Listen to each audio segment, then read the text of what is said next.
2 दिवसापूर्वी कुडाळमध्ये झारप तिट्यावर एक घटना घडली।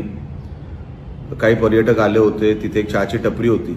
चहाची टपरी एका मुसलमानाची होती आणि काहीतरी बाचाबाची झाली आणि त्या बाचाबाचीवर ते सगळे मुसलमान एकत्र झाले आणि त्या पर्यटकांना मारलं।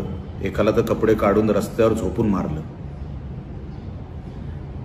पोलिसांनी तक्रार दाखल केलेली आहे। 5 आरोपी केलेले आहेत। 5 पैकी 1 पकडला गेला आहे, 4 अजून मोकाट आहेत। पोलीस प्रशासनाला मला सांगणं आहे,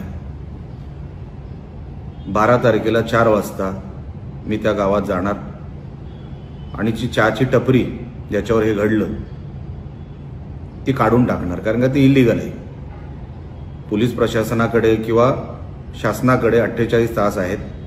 आज 10 तारीख आहे। 12 तारखेच्या आजची चहाची टपरी काढून टाकावी, नाहीतर मी स्वतः तिथे जाणार आणि तिकडे लॉ अँड ऑर्डरचा जर प्रश्न तयार झाला तर मग ही जबाबदारी सर्वस्वी पोलिसांवर असेल।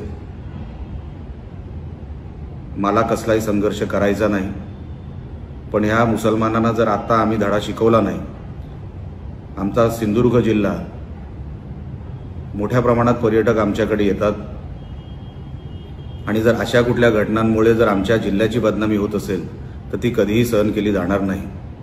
म्हणून येणाऱ्या 12 तारखेला आमच्या सगळ्या हिंदू बांधवांनी कुडाळमध्ये जमायचं आहे। ते ठिकाण तुम्हाला नंतर सांगण्यात येईल आणि आपण स्वतः त्या गावात जाऊन हे कोण मुसलमान, एक कशासाठी हे सगळं त्यांनी केलं, कसली ताकद त्यांना दाखवायची होती, त्यांची जिरवण्यासाठी आता वेळ आलेली आहे। आता आपण सगळ्यांनी जमून तिकडे जावं। आपण स्वतः सगळे मिळून तिकडे जायचं आहे, जमायचं आहे आणि पोलिसांनी त्याच्या ह्या विषयाची दखल घ्यावी आणि योग्य ती कारवाई करावी।